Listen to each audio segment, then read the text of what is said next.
Guys आज के इस वीडियो में हम कुछ इंटरेस्टिंग वर्ड्स के बारे में बात करने वाले हैं, जैसे what ever, which ever, who ever, rift, retrieve, sharp proof, grow up, prediction, misguide, brain wash. तो इस वीडियो में हम टोटल इसी तरह के 25 वर्ड्स के बारे में बात करेंगे जिन्हें हम अपनी रियल लाइफ में इजीली यूज़ कर पाएंगे। तो वीडियो को लास्ट तक देखते रहिए क्योंकि आप कुछ ना कुछ नया जरूर सीखोगे। Stay with me, my name is निगन, लेट्स गेट गोइंग। तो हमारा फर्स्ट वर्ड है रिफ्ट। इसका मतलब होता है दरार या फिर अनबन या फिर किसी रिश्ते के बीच में मनमुटाव। इसको एज अ नाउन यूज़ किया जाता है, तो आप इसे ऐसे भी बोल सकते हैं कि गंभीर लड़ाई। For example, I try to heal the rift between me and my friend. मतलब मैंने अपने दोस्त और मेरे बीच में अनबन या फिर मनमुटाव को भरने की कोशिश की। I try to heal the rift between me and my friend. अगला वर्ड है हमारा वॉट एवर। इसका मतलब होता है जो कुछ भी या फिर आप बोल सकते हैं कुछ भी। For example, do whatever you want. मतलब जो कुछ भी आप चाहते हो वो करो। Do whatever you want. और next word is whichever. ये भी एक कंजक्शन है। इसका मतलब होता है किसी चीज़ को डिसाइड करने में कौन सी क्वालिटी है जो इम्पॉर्टेंट है। मतलब आप कहना चाहते हैं कोई सा भी। जैसे अगर मैं एग्जांपल लूँ, take whichever bag is yours. मतलब जो भी आपका बैग है उसे ले लो। Take whichever bag is yours. अगला वर्ड है हुएवर। इसका मतलब होता है कोई भी, जो कोई, या फिर आप बोल सकते हैं जो भी। For example, whoever knows about it can tell me. मतलब जो कोई भी इसके बारे में जानता है मुझे बता सकता है। Whoever knows about it can tell me. अगला वर्ड है हमारा शार्प प्रूफ। मतलब हल्का छिड़काव में या फिर हल्की बारिश में कोई चीज़ है या फिर कोई पर्सन है वो भीगने नहीं वाला है, तो मतलब वो शार्प प्रूफ है। For example, do you want to buy a sharp proof jacket for rainy days. मतलब बारिश के दिनों के लिए क्या आप एक ऐसी जैकेट खरीदना चाहते हैं जो हल्की बारिश की बूंदों से या फिर हल्के छिड़काव से भीगती नहीं है। Do you want to buy a sharp proof jacket for rainy days. और नेक्स्ट वर्ड इज़ रिट्रीव। इसका मतलब होता है किसी चीज़ को दोबारा प्राप्त कर लेना या फिर किसी चीज़ को दोबारा वापस पा लेना। For example, please help me out to retrieve all my data from laptop. मतलब मेरे लैपटॉप से मेरा सारा डेटा मुझे दोबारा वापस प्राप्त करने में मेरी मदद करो। Please help me out to retrieve all my data from laptop. अगला वर्ड है नरिश। इसका मतलब होता है किसी चीज़ की या फिर किसी पर्सन की पालन पोषण करना। For example, you need to nourish your hair. मतलब आप किसी से कह रहे हो कि तुम्हें अपने बालों का पालन पोषण करने की ज़रूरत है। You need to nourish your hair. अगला वर्ड है पेटुलेंट। मतलब आप किसी पर्सन के लिए यूज़ कर सकते हैं कि एक ऐसा पर्सन जो बच्चों की तरह चिड़चिड़ा होता है, बच्चों की तरह ढीठ होता है, तो मतलब वो पेटुलेंट है। For example, he behaves like a petulant child. मतलब वो एक चिड़चिड़े बच्चे की तरह व्यवहार करता है। He behaves like a petulant child. अगली हमारी एक फ्रेजल वर्ब है grow up. It means to become an adult. मतलब बड़े होकर युवा हो जाना। For example, he wants to be a teacher when he grows up. मतलब जो बड़ा होकर युवा बन जाएगा तो वो एक टीचर बनना चाहता है। He wants to be a teacher when he grows up. अगला वर्ड है हमारा प्रिडिक्शन। इसका मतलब होता है भविष्यवाणी। For example, his predictions are often right. मतलब उसकी भविष्यवाणी अक्सर सही होती हैं। His predictions are often right. अगला हमारा एक एडजेक्टिव है यूज टू। इसको आप अकस्टम टू भी बोल सकते हैं क्योंकि जब हम इसे एज एन एडजेक्टिव यूज़ करते हैं तो इसका मतलब होता है किसी चीज़ की लत होना या फिर किसी चीज़ का आदी होना।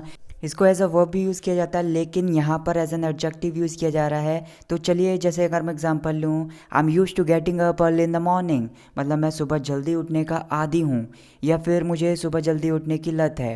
आई am use to getting up early in the morning. अगली हमारी एक फ्रेजल वर्ब है patch up. It means try to improve the relationship.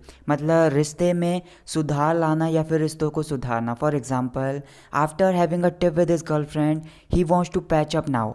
मतलब अपनी गर्लफ्रेंड के साथ कहासुनी होने के बाद अब वो अपने रिश्ते को सुधारना चाहता है। After having a tiff with his girlfriend he wants to patch up now.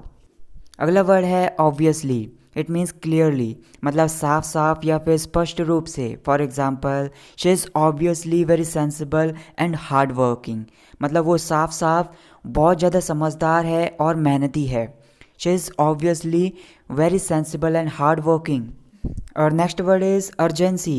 It means to need something immediately, मतलब किसी चीज़ की तुरंत आवश्यकता या फिर आप बोल सकते हैं ज़रूरत। For example, get out of here, police sad it with a sense of urgency, मतलब यहाँ से निकल जाओ, पुलिस ने ऐसा ज़रूरत के भाव से कहा या फिर आवश्यकता के भाव से कहा।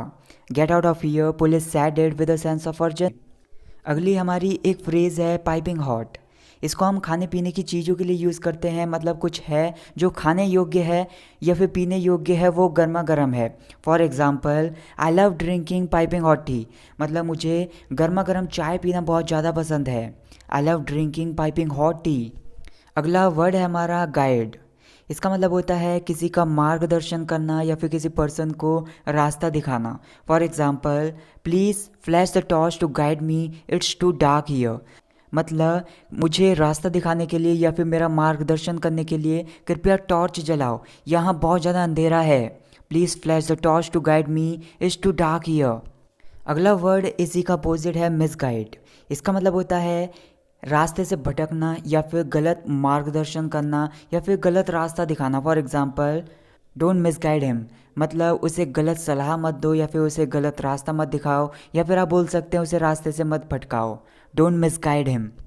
अगला वर्ड है हमारा ऑल्दो। इसका मतलब होता है हालांकि, फिर भी। For example, although he was ill he went to work, मतलब हालांकि वो बीमार था लेकिन फिर भी वो काम करने के लिए गया। Although he was ill he went to work. अगला वर्ड है हमारा ब्रेन वॉश। इसका मतलब होता है किसी पर्सन का मन परिवर्तन कर देना या फिर उसके दिमाग में कुछ और भर देना। For example, shopkeeper brainwashed you to buy another phone, मतलब और दूसरा फ़ोन खरीदने के लिए शॉपकीपर ने तुम्हारा मन परिवर्तन कर दिया या फिर तुम्हारे दिमाग में और कुछ भर दिया। Shopkeeper brainwashed you to buy another phone. अगली हमारी एक फ्रेज़ है एट दिस मोमेंट।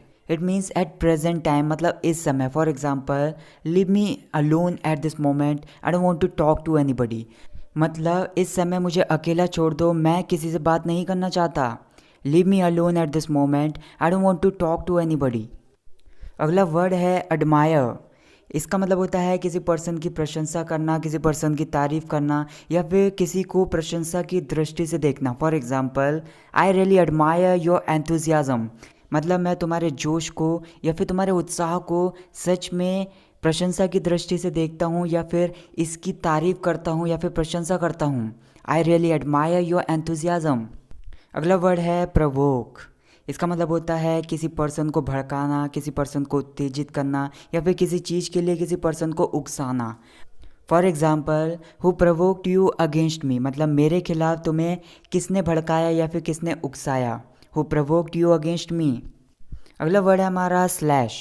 इसका मतलब होता है किसी चीज़ को काट कर कम कर देना या फिर कम कर देना। For example, prices of petrol aren't been slashed, मतलब जो पेट्रोल के दाम हैं वो कम नहीं किए जा रहे हैं। Prices of petrol aren't been slashed. अगला वर्ड है हमारा सीरियस, मतलब कोई पर्सन है वो गंभीर है या फिर कुछ है जो गंभीर है या फिर चिंताजनक है। For example, why are you so serious, मतलब तुम इतने सीरियस क्यों हो, तुम इतने गंभीर क्यों हो। Why are you so serious. So that's it guys for this video. Guys, आपके लिए होमवर्क है, आपके सामने कुछ वर्ड्स हैं, however, nourish, sharp proof, retrieve. इन सभी वर्ड्स में से जो भी वर्ड्स आपको आता है, क्योंकि इन सभी वर्ड्स को मैंने इसी वीडियो में लिया है, तो इन सभी वर्ड्स में से जितने भी वर्ड्स की आपकी मीनिंग आती है उनके ऊपर अपने खुद के एक एक सेंटेंस बनाकर मुझे कमेंट करके बताइए। इससे आपकी प्रैक्टिस भी हो जाएगी और मुझे भी अच्छा लगेगा। और अगर अभी तक आपने मेरा नया चैनल सब्सक्राइब नहीं किया है तो इस वीडियो के डिस्क्रिप्शन बॉक्स में आपको पहला लिंक मिलेगा, वहाँ पर जाकर उस लिंक पर क्लिक करते ही आप मेरे नए चैनल पर रिडायरेक्ट हो जाओगे। वहाँ पर जाकर उस चैनल को सब्सक्राइब कर लीजिए, क्योंकि वहाँ पर भी मैं वीडियोज़ अपलोड करता रहता हूँ।